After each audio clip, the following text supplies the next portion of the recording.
가운데 기적을 부르는 일상이 있다는 말씀을 드렸습니다. 우리가 일상에서 경건의 삶을 사는 것이 중요하죠. 그래서 저와 여러분이 빛과 소금으로 부름을 받았다, 그런 말을 씁니다. 근데 이제 성경에서 보면은 교회의 빛과 소금이 아니라 세상의 빛과 소금이라는 거예요. 교회 안에서야 다 경건할 수 있죠. 우리가 교회에서 만나면 다 좋고 다 경건하고 거룩하고 다 그렇지만, 우리가 실제 일상에서 거룩한 삶을 보여주는 것이 그게 진짜 믿음의 삶이다라는 것을 이야기했습니다. 특별히 그 중에서도 이제 고넬료가 보여준, 또 베드로가 보여준 중요한 경건의 모습 중에 하나가 이제 기도하는 모습이에요. 그래서 기도를 통해서 하나님의 인도하심을 받는 시간이었고, 또 주님의 뜻을 발견할 수 있는 그런 시간이었습니다. 그래서 베드로가 이방인 선교는 전혀 꿈에도 생각 못하는 거죠. 이방인 선교 개념이 새로운 개념이냐? 그건 아닙니다. 이미 예수님께서 너는 아버지와 아들과 너희는 가서 모든 민족을 제자로 삼아서 아버지와 아들과 성령의 이름으로 세례를 베풀라, 이렇게 할 때 모든 민족으로 이렇게 할 때 그 모든 민족이라는 것은 이제 유대인에 반대되는 개념으로 이야기한 거예요. 보통 유대인을 뜻하는 단어가 이제 라오스라는 말로 썼거든요. 백성. 근데 그냥 단순한 백성이라는 말보다는 이제 라오스는 이제 성도를 뜻할 때도 써요. 그러니까 이스라엘 공동체, 믿음의 공동체를 이야기할 때에 라오스라는 말을 썼는데, 여기서는 그 타에트나, 그래서 그 이방인들이라는 말로 사용을 하고 있습니다. 그래서 모든 민족을 제자로 삼으라. 그러니까 명확하죠. 이방 사람들이 포함된 개념. 그러니까 이걸 예수님으로부터 직접 베드로가 들었단 말이에요. 뿐만 아니라 예수님께서 승천하실 때도 오직 성령이 너에게 임하시면 예루살렘과 온 유대와 사마리아와 땅 끝까지, 이렇게 얘기해요. 그러니까 땅 끝의 개념도 이미 베드로에게 있는 것입니다. 근데 문제는 머릿속으로는 이해가 되는데, 모든 민족을 제자로 삼으라, 또 땅 끝까지 이르러 내 증인이 되리라, 머릿속으로는 있는데 이거를 구체적으로 실행할 거라고는 생각을 못 하는 거예요. 그래서 지금 베드로가 욥바에 있지만 바로 위로 올라가면은 가이사랴거든요. 근데 가이사랴는 원래 베드로의 선교 계획 가운데 들어가 있지 않던 장소입니다. 자, 왜 그랬을까요? 하나님께서, 예수님께서 직접 말씀하시는 것을 베드로가 알고 있는데도 왜 그랬을까요? 뭐 여러 가지 우리가 추측할 수 있습니다. 성경에 나와 있지 않지만 우리가 흔히 이런 생각을 많이 하잖아요. 아직 우리나라도 다 전도 못했어. 뭐 이런 마음이 있지 않았겠어요? 베드로한테. 아직 유대인들 가운데서도 기독교는 아주 소수 종교예요. 극소수가 믿는 거예요. 그러니까 뭐 우리가 지금 다른 데 신경 쓸 여력이 없다. 예수님도 이스라엘의 잃어버린 양에게로 가라, 그렇게 말씀하지 않으셨냐. 지금 우리가 다 이스라엘 유대인들만 전도하기도 바쁜데 언제 이방인까지 우리가 신경을 쓰겠냐. 아마 그런 마음이 있었을 거예요. 그 다음에 또 한 가지 마음은 뭘까요? 일단은 편견과 선입견으로 이방인과 접촉하는 것 자체를 지금 꺼리고 있습니다. 우리가 살면서 문화와 복음을 헷갈리기가 쉽거든요. 이건 정말 꼭 지켜야 될 복음이다 하는 부분도 있고, 이거는 그냥 바꿀 수 있는 문화다 하는 영역이 있는데, 이제 베드로에게는 사실은 이방인과 접촉하는 것은 뭐 이걸 먹을 수 있느냐, 이런 옷을 입어도 되느냐, 이런 머리 스타일 되느냐, 이건 다 문화적인 부분인데, 베드로의 마음속에는 이게 바꿀 수 없는 복음의 핵심처럼 생각할 수도 있는 거예요. 그러니까 지금 이방인과 접촉하는 것을 굉장히 꺼리고 있다는 것을 보게 됩니다. 자, 이걸 통해서 우리가 뭘 알 수 있어요? 결국은 이 선교라는 것은 하나님께서 이끌어 가신다라는 것을 다시 한번 깨닫게 됩니다. 우리가 미시오 데이라는 말을 씁니다. 근데 하나님의 선교다 그런 뜻이거든요. 근데 하나님께서 이 선교를 이끌어 가시고 선교를 계획하시고 지시하시고, 그러니까 우리가 할 일은 뭐냐면 하나님의 이끄심에 온전히 순종하는 것. 그게 저와 여러분이 할 일입니다. 자, 이제 오늘 말씀을 통해서 선교를 위해서 필수적인 요소들을 우리가 살펴보려고 하는데요. 세 가지를 살펴보려고 합니다. 첫 번째는 전도자. 선교에 있어서 필수적인 요소는 전도자죠. 전도자. 사람이 있어야 돼요. 일꾼이 있어야 돼요. 일꾼. 추수할 일꾼. 그 다음에 두 번째는 준비된 영혼이 필요합니다. 그 다음에 세 번째는 선교의 핵심 내용이죠. 말씀이에요. 말씀. 말씀의 선포가 있어야 된다. 이 세 가지를 살펴보려고 합니다. 자, 첫 번째는 우리 추수할 일꾼, 전도자에 대한 이야기고요. 두 번째는 준비된 영혼이고, 세 번째는 말씀의 장.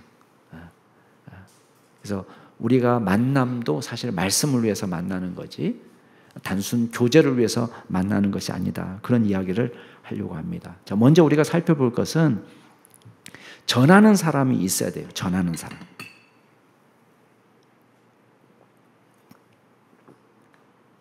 하나님께서는 이제 베드로를 사용하셔서 이방 선교의 포문을 여시는데요. 선교를 위해서 꼭 필요한 요소가 있습니다. 그거는 말씀을 전하는 사람이 있어야 돼요. 그럼 바울도 로마서에서 뭐라고 얘기합니까? 아니, 믿지 않는 사람 어찌 부를 수 있느냐? 듣지 못했는데 어떻게 믿겠느냐? 전파하는 자가 없는데 어떻게 들을 수 있느냐? 이런 얘기를 합니다. 그러니까 복음을 위해서, 선교를 위해서 꼭 필요한 요소가 뭐냐면 전도자예요. 전도자. 선교사가 필요한 거예요. 전파하는 사람이 없으면 들을 수가 없습니다. 그러니까 문제는 이방인 선교를 해야 되는데 이방인 선교를 위해서 나서는 사람이 한 사람도 없다는 거예요. 베드로조차. 베드로 사전에는 이방인 선교는 원래 없었습니다. 지난주에 우리가 본 환상의 내용이 뭡니까? 하늘에서 온갖 부정한 짐승이 내려오는데 음성은 뭡니까? 야, 잡아먹어라. 베드로야, 일어나 잡아먹어라. 그러니까 베드로가 한사코 거절합니다. 주여, 그럴 수 없습니다. 속되고 깨끗하지 않은 것을 제가 결코 먹지 않겠습니다. 여러분, 일어나 잡아먹어라. 결코 먹지 않겠습니다. 일어나 잡아먹어라. 결코 먹지 않겠습니다. 여러분, 이게 3번이나 반복되는 거예요. 여러분, 베드로의 소신이 얼마나 뚜렷한지 보이죠? 여러분, 하늘에서 음성이 나오잖아요. 하늘에서 음성. 하늘의 음성이 야, 베드로야, 일어나 잡아먹어라. 그러면 하나님의 음성이라고 생각하면 이해할 텐데요. 베드로가요, 소신이 뚜렷해요. 와, 이렇게 되면 정말 변화가 어렵죠. 우리가 제일 무서운 사람이 어떤 사람이에요? 잘 알지 못하는데, 무식이란 말씀은 기분 나쁘니까 잘 알지 못하는데 소신이 뚜렷한 사람. 그건 정말 어떻게 할 수가 없는 거예요. 그러니까 아무리 하나님 말씀하시고 야, 하나님이 깨끗한 것을 네가 속되다고 하면 안 된다. 잡아먹어라. 그래도요, 끝까지 아닙니다. 그럴 수 없습니다. 주님, 그럴 수 없습니다. 야, 말이라도 주님이라고 부르지나 말지 주여, 그럴 수 없습니다. 주님, 그리 마옵소서. 우리 예전에 그 십자가에 대한 이야기를 할 때 베드로가 예수님을 막아서면서 했던 그거 아니에요, 그죠? 주여, 그리 마옵소서. 사탄아, 물러가라. 예수님 말씀하시는데 절대 이방인 그 선교는 베드로가 생각할 수 없는 거예요. 왜냐하면 지금 왜 음식 문제가 중요합니까? 이거는 사실 이방인과 같이 교제하려면 피할 수 없는 거예요. 유대인들이 왜 이방인을 만나기를 꺼려하는지 아세요? 음식 때문에 그런 거예요. 음식 때문에.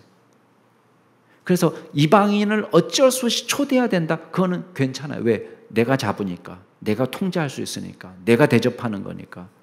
근데 그 집에 가서 식사하게 되면 어떤 음식이 나올지 몰라요. 어떻게 도살한 건지 몰라요. 그러니까 이방인과 교제하는데 가장 걸림돌이 이 식습관입니다. 그러니까 이 문제 때문에 지금 아니 같이 어울려야 되는데 어울려야 전도도 되는데 무슨 요즘처럼 줌으로 할 수는 없잖아요. 핸드폰으로 할 수도 없고 카톡으로 보낼 수도 없고 그러니까 만나야 무슨 일이 벌어지는데 만남 자체가 불가능하게 된 것입니다. 베드로는 이 환상의 의미를 이해할 수가 없었습니다. 의아하는데 오늘 말씀해 보니까 마침 17절에 보니까 17절 18절 같이 한번 읽어볼까요? 시작. 베드로가 본 바 환상이 무슨 뜻인지 속으로 의아해하더니 마침 고넬료가 보낸 사람들이 시몬의 집을 찾아 문 밖에 서서 불러 묻되 베드로라 하는 시몬이 여기 유숙하느냐? 예, 타이밍이 기가 막히죠. 마침 환상을 보고 이 환상의 의미가 뭐지? 라고 고민할 때에 이방 사람들이 찾아온 거예요. 베드로를 찾아가죠. 이건 우연이 아닙니다. 여러분 이 타이밍은요 정확하게 하나님께서 만드신 타이밍이에요. 그러니까 하나님 일하는 방식이 이렇습니다. 그래서 하나님께는 우리한테는 우연이라고 말을 할 수 있지만 하나님께는 우연이라고 말할 수 있는 사건이 없습니다. 하나님께서 의도하시고 계획하셔서 쉽게 마음문을 열지 못하고 있는 베드로의 상황을 아시고 하나님께서 이 사건을 일으키신 거예요. 그래서 아예 직접 이 의미를 해석해 주십니다. 자, 19절 20절 같이 한번 읽어보겠습니다. 시작. 베드로가 그 환상에 대하여 생각할 때에 성령께서 그에게 말씀하시되 두 사람이 너를 찾으니 일어나 내려가 의심하지 말고 함께 가라. 내가 그들을 보내었느니라.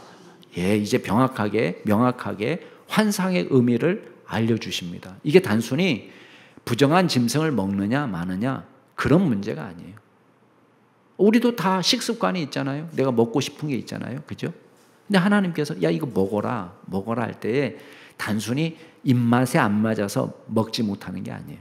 베드로의 문제는 지금 입맛이 아니에요. 입맛은 너무 달라요. 왜냐하면 허기지고 시장한 상태잖아요.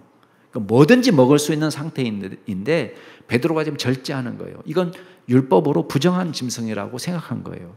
근데 하나님께서 깨끗하게 하신 것을 너가 속되다고 하지 마라. 이걸 3번씩이나 들려주시면서 이 의미를 해석해 줍니다. 이 환상의 의미는 뭐냐? 결국은 이거예요. 야, 두 사람이 너를 찾는다. 어떤 사람도 여기 두 사람이라고 쓰여 있는 것에 꽂혀가지고 이상하다. 그 3사람 보내지 않았냐? 근데 왜 여기 두 사람이라고 되어 있지? 이렇게 생각하신 분이 있죠. 아무 생각이 없으셨군요. 눈치를 보니까. 일단 3사람이 왔어요. 3사람이 왔는데 왜냐하면 하인 2사람하고 군인 1사람 보냈어요. 근데 여기 왜 2사람이라고 되어 있느냐? 사본에 따라서 3사람이라고 되어 있는 사본이 있고 2사람이 되어 있는 사본이 있어요. 대부분의 영어 번역본들은 3사람이라고 번역을 했습니다. 3사람이라고 기록된 사본을 원본이라고 생각하고 택했어요. 근데 우리 개역개정판을 번역하시는 분들은 이 2사람이 아마 원본에 더 가깝지 않을까 이렇게 선택을 했습니다. 왜냐하면 3사람이 더 자연스러워요? 2사람이 더 자연스럽습니까? 예? 3사람이 더 자연스럽죠. 그래서 2사람이라 이게 보통 이제 원본이 뭐냐를 선택할 때에 이 원칙 중에 하나가 뭐 이게 딱 맞는 건 아닙니다. 근데 이제 사람들이 어색한 것이 더 원본에 가까운 게 아닐까 그렇게 생각하는 경향이 있어요. 왜냐하면 3사람이라는 거 모르지 않았거든요. 왜냐하면 앞에 자기가 지금 기록하면서 3사람이라고 했는데 지금 2사람이 찾는다고 말하면 말이 안 되는데 일부러 그냥 놔둔 거예요. 그러니까 원본에 2사람이라고 되어 있을 거다 이렇게 보는 거예요. 근데 왜 중요한 건 아닙니다. 근데 2사람이라고 해도 상관이 없어요. 3사람이라도 상관없고 그 2사람이라고 되어 있으면 지금 이 일을 심부름 맡은 사람은 하인 2사람이에요.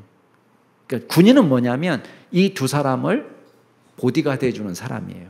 그러니까 2사람이라고 우리 번역본에 되어 있는 거예요. 개역개정판에는. 그러나 여러분이 혹시 영어 성경을 보다가 여기 3사람이라고 되어 있는데 이건 왜 그러지?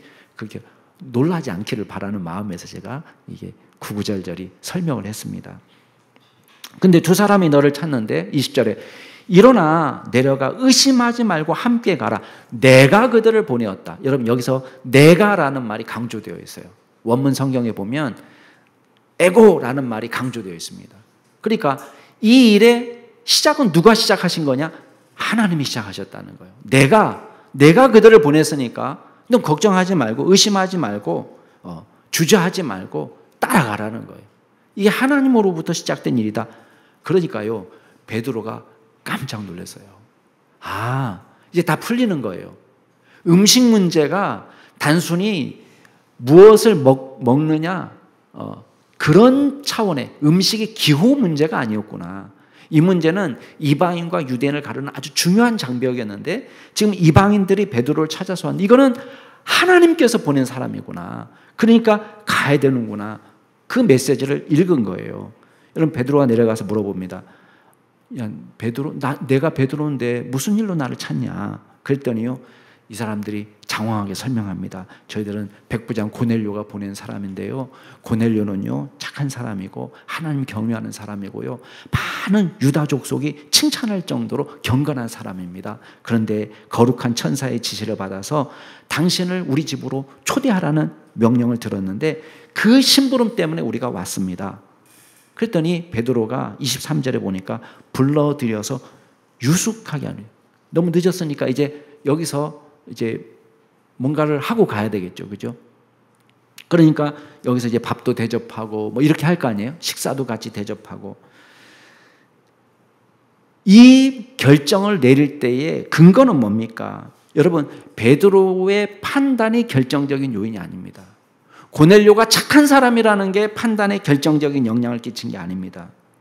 여러분, 결정적인 영향은 뭐냐면 하나님의 명령 때문에, 하나님의 명령 때문에. 베드로가요, 순종하고 그리고 이튿날 일찍 일어나서 그들과 함께 가고 있습니다. 예. 이방인을 영접해서 함께 먹고 자고 하고 있어요. 예. 이거 쉬운 일이 아닙니다. 물론 아직까지는 그래도 누가 먹는 걸 컨트롤해요? 베드로가 컨트롤할 수 있습니다. 유대인들이 컨트롤할 수 있습니다. 그러니까 상대적으로는 쉬운 일이지만 이방 사람들을 집에 데리고 와서 함께 먹고 재운다? 이거는 당시 유대인 관념에서는, 관습에서는 어려운 일입니다. 근데 지금 베드로가 순종하는 거예요. 뿐만 아니라, 자, 23절 같이 한번 읽어볼까요? 시작. 베드로가 불러들여 유숙하게 아니라 이튿날 일어나 그들과 함께 갈새 요바에서 온 어떤 형제들도 함께 가니라. 자, 베드로가 혼자 가지 않고 누구랑 같이 가고 있습니까? 예, 요바에 있는 크리스찬 형제들을 데리고 가고 있습니다. 나중에 11장에 가면은 몇 사람인지가 나오는데 6사람을 데리고 갔습니다. 아마도 이 사람들은 증인, 나중에 무슨 일이 일어났을 때 옆에서 다 지켜보고 증언해 줄 사람으로 같이 간 것 같습니다. 여러분, 오늘 이 대목을 보면서 뭘 알 수 있습니까? 가장 먼저 어떤 변화가 일어나고 있죠? 베드로의 변화가 먼저 일어나는 거예요. 베드로의 변화. 예. 그러니까 복음의 역사가 나타나려면 누구의 변화가 먼저 나타나야 되냐면 우리 전도자의 변화가 먼저 일어나야 됩니다. 예. 우리 가운데 먼저 부흥의 역사가 일어나야 돼요. 지금 누가 먼저 부흥의 역사가 일어난 거예요? 베드로가 부흥의 역사가 일어난 거예요. 베드로가 달라졌어요. 이전에는 이방인 선교에 대해서 꿈도 꾸지 않던 사람이 이방인 선교에 대한 명령을 듣고 그 말씀에 순종하는 단계로 나아가고 있는 것입니다. 믿음으로 응답하는 역사가 나타나는 거예요. 그 과정 속에서 어떤 변화가 일어나느냐? 베드로가 성숙하게 변화되는 거예요. 베드로가 달라지고 있습니다. 베드로의 머릿속에 선교, 이방인 선교가 있었던 것은 아닙니다. 그러나 그 생각을 바꿔주시고 믿음을 바꿔주시고 그 마음에 복음에 대한 열정을 갖게 하시고 이방인들에 대한 사랑과 열정을 갖게 하시고, 이게 하나님의 인도하심이에요. 여러분, 우리는 우리가 선교를 결정하고 계획하는 것처럼 보이지만 우리는 그저 하나님이 이끄심에 온전히 순종할 수 있도록 열린 마음을 갖는 게 중요합니다.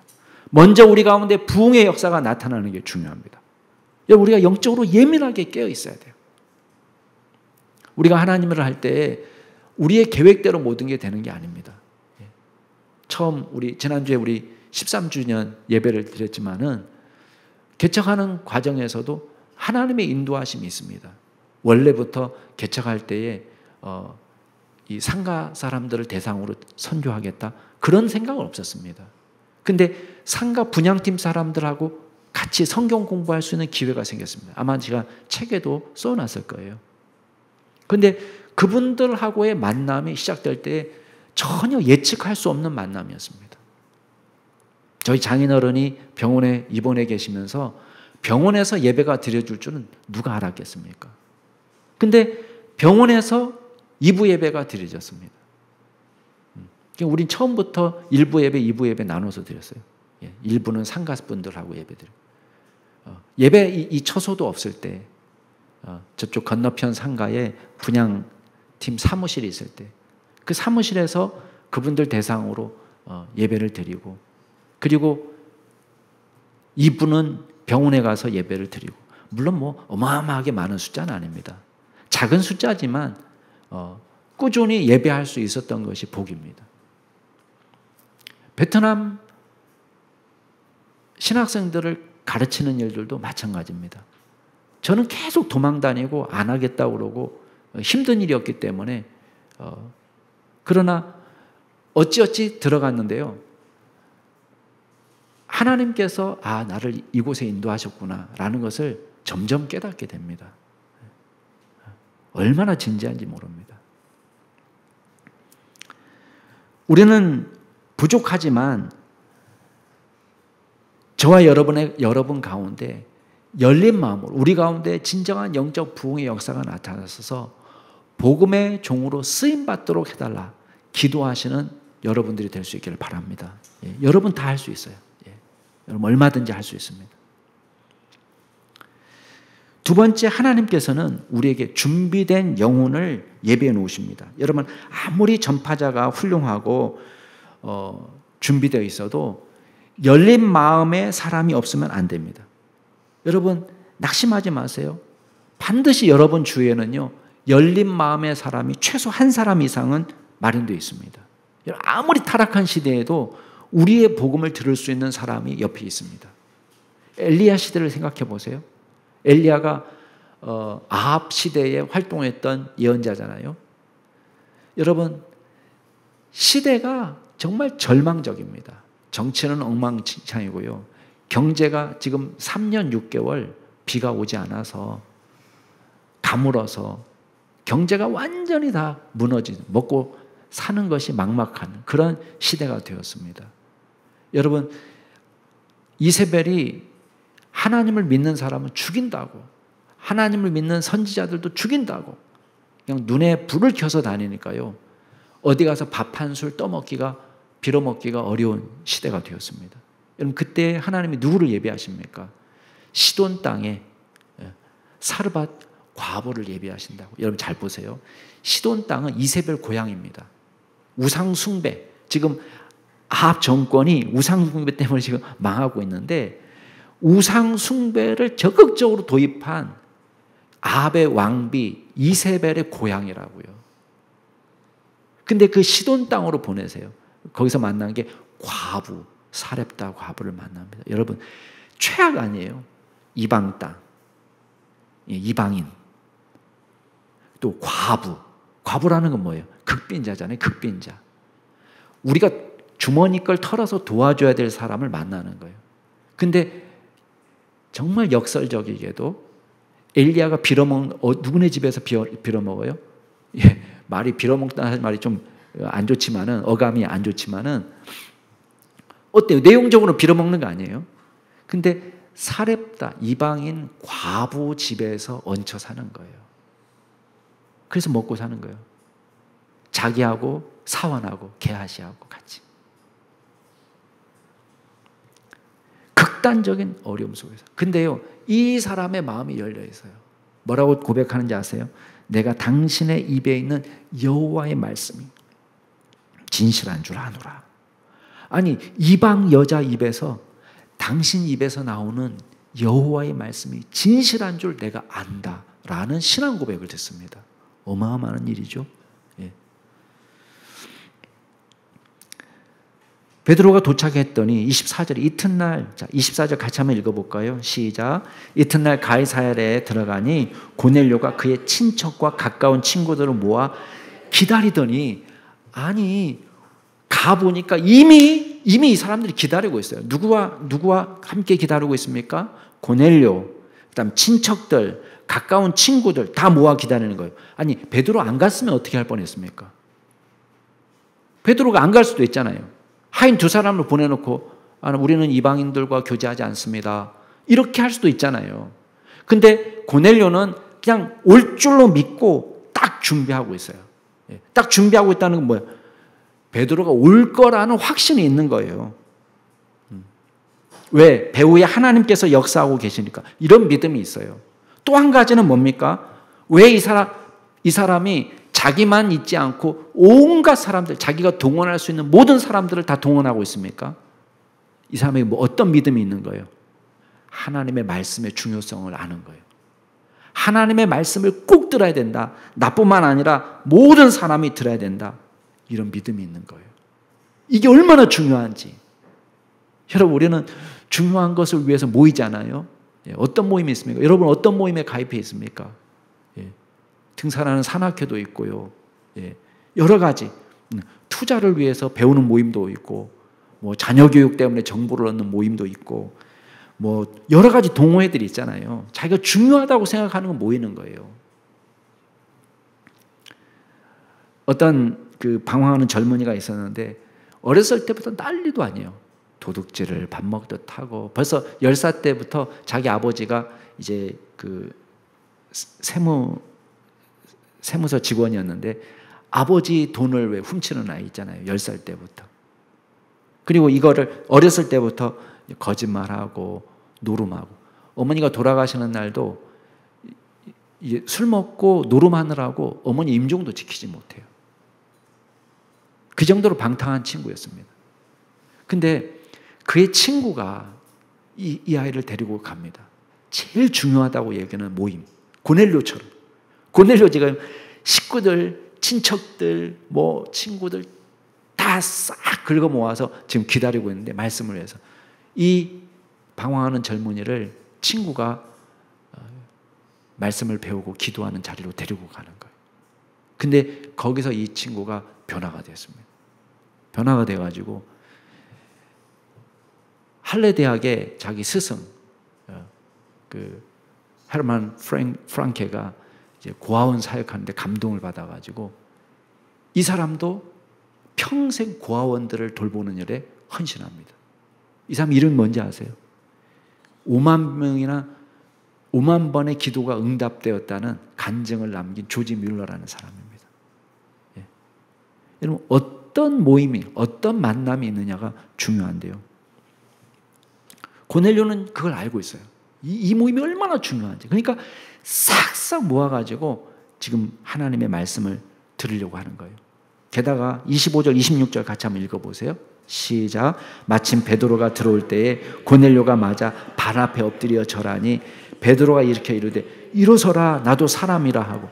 여러분, 로마 백부장이 유대인 평범한 서민한테 엎드려 절합니까? 얼마나 놀라겠습니까?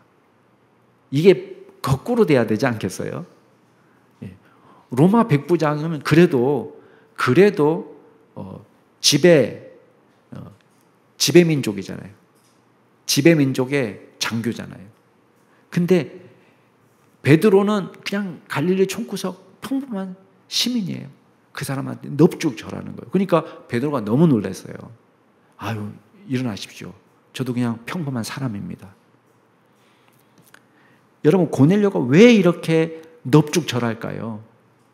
베드로가 대단해서? 아니에요. 베드로 한 사람에 대한 존중이 아니에요. 뭐에 대한 존중이에요? 베드로가 전할 하나님의 말씀에 대한 기대감입니다. 여러분, 33절에 그 기대감을 이렇게 표현합니다. 33절 같이 한번 읽어볼까요? 시작. 내가 곧 당신에게 사람을 보내었는데 오셨으니 잘하였느니라. 이제 우리는 주께서 당신에게 명하신 모든 것을 듣고자 하여 다 하나님 앞에 있나이다. 여러분, 두 가지 구절이 우리 마음에 탁 와닿는데요. 당신 입에서 나오는 모든 것을 내가 듣겠습니다. 무엇으로? 하나님의 말씀으로. 여러분, 이게 열린 마음이에요. 열린 마음. 하나도 빠짐없이 선포되는 모든 말씀이 하나님의 말씀이기 때문에 내가 그 말씀을 하나도 빠짐없이 다 들어야 되겠다. 모든 것을 들어야 되겠다. 이 말씀에 대한 사모예요. 저와 여러분에게 필요한 것이 바로 이런 마음입니다. 하나님의 말씀. 그 다음에 또 한 가지 뭐예요? 자신들이 다 하나님 앞에 있다라고 말합니다. 여러분, 인간 베드로를 앞에 놓고 우리는 하나님 앞에 있습니다. 이렇게 말하는 거예요. 왜? 베드로가 선포되는 하나님의 말씀에 집중하는 거예요. 베드로를 신격화시키는 것이 아니라 지금 베드로를 통해서 선포되는 하나님의 말씀 때문에 우리가 하나님 앞에 서 있는 것처럼, 또 그 입에서 선포되는 하나님의 말씀은 하나도 빠짐없이 듣겠다는 마음으로 서 있는 거예요. 여러분, 이게 지난번에도 이야기했지만 데살로니가 교회의 성도들의 마음이에요. 하나님의 말씀을 받을 때에 사람의 말로 받은 것이 아니라 누구의 말로? 하나님의 말씀으로 받았다. 이 말씀이 우리 가운데 역사에서 믿음을 일으키고 변화를 일으키고 생명을 갖고 구원을 갖고 오는 그 하나님의 말씀으로 받아들인 것입니다. 여러분, 이 마음이 얼마나 귀한지 모릅니다. 저와 여러분이 하나님의 말씀을 우리가 들을 때에 이 마음을 사실 회복해야 됩니다. 우리가 주님의 말씀으로 받아들이고, 그냥 우리가 재미로 하는 게 아니잖아요. 재미로. 하나님의 말씀을 그냥 한 편의 소설을 읽듯이, 한 편의 영화를 보듯이, 드라마를 보듯이 하는 것이 아닙니다. 이게 주님의 말씀이, 하나님의 진리의 말씀이 내게 필요하고 내 생명과 구원을 위해서 꼭 필요한 말씀이다. 그런 마음으로 지금 말씀을 받아들이는 거예요. 그래서 여러분, 우리가 소망을 갖는 것은 어떤 상황 속에서도 이 열린 마음을 갖는 하나님의 사람들이 예배되어 있다는 것입니다. 심지어는 이스라엘 백성들이 거부하는 상황이에요. 그죠? 베드로의 마음속에 유대인에 대한 마음이 컸습니다. 바울도 마찬가지입니다. 근데 아무리 유대인들에게 말씀을 전할 때에 막힌 벽처럼 전도가 되지 않고 하나님의 말씀을 외면하는 사람도 있었지만 그 가운데 하나님께서는 꼭 누구를 예비하셨느냐? 열린 마음을 가진 사람을 예비하셨다는 거예요. 그래서 로마서 10장에 보면은 이거는 이미 구약에도 예언되어 있었다. 모세가 말씀하시기를, 신명기 말씀을 인용하는 건데, 내가 백성 아닌 자로서 너희를 시기하게 하며 미련한 백성으로서 너희를 노엽게 하리라. 백성 아닌 사람은 누구예요? 이방인들. 미련한 사람이 누구예요? 이방인들.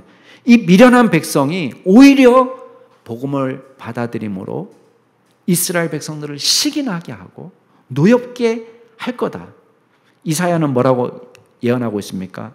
내가 나를 찾지 않은 자들에게서 찾은 바 되고 내게 묻지 아니한 자들에게 나타났다. 나를 찾지 아니한 자들이 누구예요? 이방인들이었어요. 원래는 이방인들은 하나님을 찾지 않았습니다. 근데 오히려 그 하나님께서 이방인들에게 나타난 바 되었고 하나님께 묻지 않던 이방인들에게 하나님께서 나타났다라고 말하고 있습니다. 물론 전도자의 역할이 중요합니다. 아까 말씀드린 것처럼. 그러나 정말 중요한 것은 청중의 열린 마음이 중요해요. 그러니까 여러분, 예수님이 나사렛 회당에서 말씀을 전하실 때에 마음이 닫혀 있으니까요, 하나님의 아들의 설교를 듣고서도 이 사람들이 변화가 되지 않는 거예요. 그러니까 예수님을 낭떠러지에 밀고 가서 밀어뜨리려고 했습니다. 근데 여러분, 열린 마음을 가진 사람들을 만났을 때 어떻게 합니까? 우리가 잘 하지 못해도, 우리는 예수님에 비해서 너무나 연약한 사람임에도 불구하고 하나님께서 우리 같은 사람을 사용하셔서 역사하는 것입니다. 그러니까 줌을 켜놓고, 여러분, 줌을 켜놓고 우리 예배 드려봤지만 얼마나 어렵습니까? 집중하기가 얼마나 어렵습니까? 근데요, 진지함이 전해지는 거예요. 야, 이게 나라가 지금 다르고 중간에 통역이 껴있고 얼마나 어려운 환경이에요. 거기 또 얼마나 덥습니까? 우리는 에어컨이라도 있지만은 거기는 선풍기만 의지하고 살거든요. 근데 그 상황 속에서도 진지하게 강의를 듣는 것을 보면요, 제가 너무 숙연해지는 거예요. 굉장히 진지한 거예요. 야, 하나님 역사하는구나. 하나님 열린 사람들을, 열린 마음을 예비해 놓으셨구나. 저와 여러분이 준비된 영혼을 만날 수 있다는 확신을 가지고 주의 복음을 전하는 전도자가 될 수 있기를 바랍니다. 예. 마지막으로 우리가 기억할 게 있습니다. 선교의 내용이 있어요. 그게 뭐냐면 결국 설교에서 굉장히 필수적인 요소는 하나님의 말씀이 있어야 됩니다. 다른 걸로가 안 됩니다. 하나님의 말씀. 믿음은 들음에서 나고 들음은 그리스도의 말씀으로 말미암는다 그랬습니다. 여러분 베드로와 고넬료의 만남은요. 그래서 말씀의 장을 마련하기 위한 만남입니다. 그 점에서 의의가 있습니다. 왜 굳이 베드로를 청했을까요? 지금 두 사람 다 환상을 봤잖아요. 그냥 고넬료에게 천사가 말해주면 되잖아요. 야, 너희들 예수 믿거라 이렇게 하면 되잖아요. 근데 왜 이 일을 천사를 통해 하지 않고 베드로를 통해 하게 하십니까? 이게 신비입니다. 하나님께서는 전도에 미련한 것으로 믿는 자들을 구원하시기를 기뻐하셨다 그랬습니다. 고린도전서 1장에 뭐라고 되어 있습니까? 이 세상의 지혜로는 하나님을 알 수 있는 방법이 없어요. 아무리 IQ가 높아도 아무리 머리가 팡팡 돌아가도 이 세상의 지혜로는 하나님을 만날 수가 없습니다. 하나님이 택하신 방법은 뭐예요? 부족한 전도자를 사용하셔서 하나님의 복음이 전달되게 하시는 것입니다. 타락한 인간의 본성은 스스로 하나님을 찾지 않습니다. 구원의 길을 깨달을 수도 없습니다. 기적과 표적으로도 예수님을 믿지 못합니다. 유대인들은 표적을 구하고 헬라인들은 지혜를 구하지만 우리는 십자가에 못 박힌 그리스도를 전하니 유대인에게는 거리끼는 것이고 헬라인이 볼 때는 미련한 것이로되 오직 부르심을 받는 자들에게는 유대인이나 헬라인이나 그리스도는 하나님의 능력이고 하나님의 지혜이니라. 놀라운 말씀이에요. 그래서 여러분 우리가 부족하고 미련하지만 여러분 표적과 기사를 본 사람들이 다 믿나요? 그렇지 못합니다. 부활을 본 사람이 다 예수를 믿나요? 아니 그렇지 못합니다. 하나님의 말씀을 통해서 변화시키도록 주께서 우리를 사용하시고 열린 마음을 예비하시는 거예요. 그게 기적입니다. 베드로가 오게 된 경위를 설명합니다. 28절을 보면은 환상을 보았다는 얘기를 해요. 원래 유대인은 이방인과 교제하며 가까이 하는 것이 위법인 줄을 너희도 알지만 하나님께서 내게 지시하셔서 아무도 속되다 하거나 깨끗하지 않다 하지 말라 하시기로. 자, 음식에 적용했던 걸 지금 누구에게 적용하는 거죠? 이방 사람들에게 적용하는 거예요. 원래 환상에서 보았던 것은 그 음식, 부정한 음식을 함부로 부정하다, 속되다 이렇게 말하지 말라고 얘기했어요. 하나님이 깨끗하게 하셨다. 근데 여기서는 그걸 누구에게 적용합니까? 이방 사람들에게. 그래서 아무도 어떤 사람도 속되거나 깨끗하지 않다 그렇게 말하지 말라. 이런 음성을 들었다는 거예요. 이제 환상의 의미를 제대로 해석한 거죠. 그리고 부름을 사용하지 않고 왔다. 무슨 일로 나를 불렀냐? 자, 베드로가 왜 왔다는 거예요? 예, 하나님의 명령에 순종해서. 잘 보세요. 고넬료의 경건에 감동되었다는 뜻도 아니고요. 또 고넬료가 보낸 사람들이 설득력 있게 말해서 온 것도 아니에요. 그러니까 뭐에 의해서 온 거예요? 하나님이 명령하셔서 왔다는 거예요. 고넬료가 경건하다, 유대인들의 칭찬받는다, 하나님을 경외하는 사람이다. 이거는 중요한 문제가 아니에요. 지금 베드로에게 중요한 문제는 하나님께서 명령하신 것을 따라서 왔다라고 말합니다. 이게 유대인과 이방인이 만나는 것은 엄청난 스캔들입니다. 근데도 자신의 명예가 손상당한 일을 개의치 않습니다. 왜? 하나님이 시작하신 일이니까. 자, 이번엔 반대로 30절부터 고넬료가 베드로를 초청한 경위를 설명합니다. 공통점은 뭡니까? 자기도 환상을 봤다는 거예요. 나흘 전 이맘때에 기도 시간에 빛나는 옷을 입고 천사가 나타나서 말하기를 고넬료야, 하나님이 내 기도를 들으시고 내 구제를 기억하셨으니 사람을 요바에 보내어 베드로라는 시몬을 청해라. 무두장이 시몬의 집에 있다. 자, 고넬료가 사람을 보낸 것도 어디에서 비롯된 거예요? 베드로가 유능한 사람이고 베드로가 치유와 능력이 나타나고 죽은 사람도 살리고 표적이 나타나고 욥바와 룻다에서 어마어마한 일을 행했다는 소문이 들렸기 때문이 아니라 어디에서 비롯됐다는 거예요? 하나님으로부터 비롯됐다는 거예요.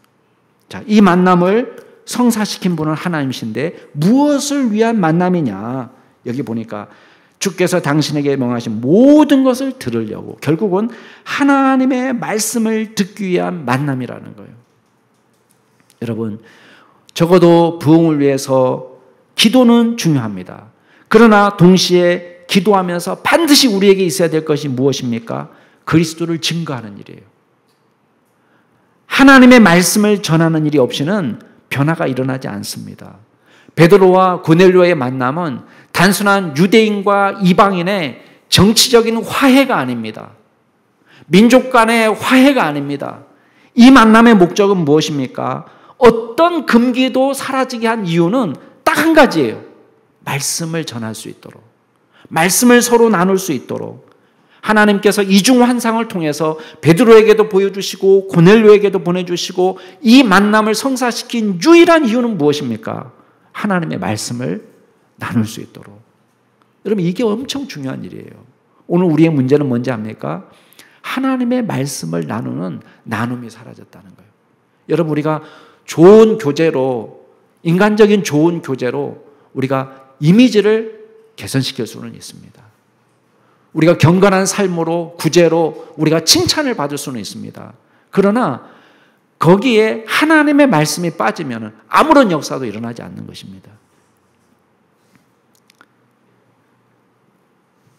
우리에게 영적 부흥이 일어나기를 기도하시기 바랍니다. 전도자로서 우리 안에 영적 부흥을 일으켜 주시도록, 열린 마음을 반드시 만날 수 있도록 기도하시기 바랍니다. 최근에 우리 아마 추석 선물로 어떤 걸 선물하셨는지 모르겠습니다. 많은 분들이 이제 추석을 맞이해서 부모가 장수하기를 바라는 마음으로 이제 건강검진 같은 거를 이제 선물로 한다고 합니다. 건강검진을 잘 받을 수 있도록. 근데 최근 뉴스를 보니까 이제 80세가 넘어가면은 이제 건강검진을 받는 것이 오히려 건강에 더 해로울 수 있다는 연구 결과가 나오는 거예요. 그래서 그 전까지는 아주 적극적으로 건강검진을 하지만 이제는 80이 넘어가면 잘못하면은 또 검사하다가 또 더 위험한 상황을 맞이할 수 있기 때문에 오히려 정밀한 건강검진이 득보다는 실이 될 때가 많다. 이제 그런 기사를 제가 또 봤습니다. 여러분, 진짜 좋은 걸 선물하고 싶기 때문에 그렇게 하는 것이죠. 예, 오래 살면 좋겠다. 근데 진정한 선물은 뭐겠습니까? 진정한 선물은 영생의 길을 소개해드리는 게 진짜 선물이에요. 예. 우리 자녀들에게 줄 수 있는 제일 좋은 선물은 뭡니까? 우리가 자녀들에게 정말 진로를 위해서 좋은 학원도 소개시켜주고 좋은 선생님도 시켜주고 그렇습니다. 그러나 사실 우리 자녀들에게 가장 중요한 것은 예수님을 만날 수 있도록 도와주는 거예요. 그게 가장 큰 선물입니다. 예. 눈물로 호소해서라도 우리는요, 학원 안 간다고 그러면 막 천지가 뒤집어진 것처럼 놀랍니다. 나 학원 안 가. 그러면요, 어떻습니까? 부모님 심정이 막 하도 오래전에 키워봐서 잘 모르시겠나요? 예. 부모 심정이 막 어마어마한 거예요. 그 충격이. 학원 안 가. 근데 교회 안 가 이거 갖고 놀라지 않습니다. 예. 우리가 눈물로 호소해서라도 우리가 학원 안 간다 그러면은 야, 뭐 10만 원 줄게, 뭘 줄게, 뭘 이렇게 하잖아요. 교회 안 가 그러면 어떻게 하나요, 여러분? 가기 싫으면 가지 말아라 이렇게 하잖아요. 근데 우리가 물론 신앙은 강제로 안 됩니다. 억압으로도 안 되고 폭력적으로 안 됩니다. 신앙은. 그런데 중요한 건 뭡니까? 우리가 이 만남이라는 것이 가장 중요하다. 가장 중요하다라는 것을 우리가 눈물로 호소해서라도 이게 정말 중요하고 하나님의 말씀을 듣는 것이 주님의 음성에 귀를 기울이고 하나님의 말씀을 주님의 말씀으로 받아들이는 것이 얼마나 중요한지를 가르칠 수 있는 그런 사람이 되어야 돼요. 여러분, 기도 없이도 부흥이 안 되지만요, 전도 없이도 부흥이 안 됩니다. 저와 여러분이 하나님의 말씀을 들고 기회가 주어지는 대로 함께 나눌 수 있는 그런 역사가 있기를 바랍니다. 하나님 우리에게 말씀하십니다. 의심하지 말고 함께 가라. 내가 그들을 보내었느니라. 주님이 우리를 보내십니다. 주님이 보내시는 대로 내가 그들을 보내었느니라 의심하지 말고 함께 가라는 명령에 순종할 수 있기를 바랍니다.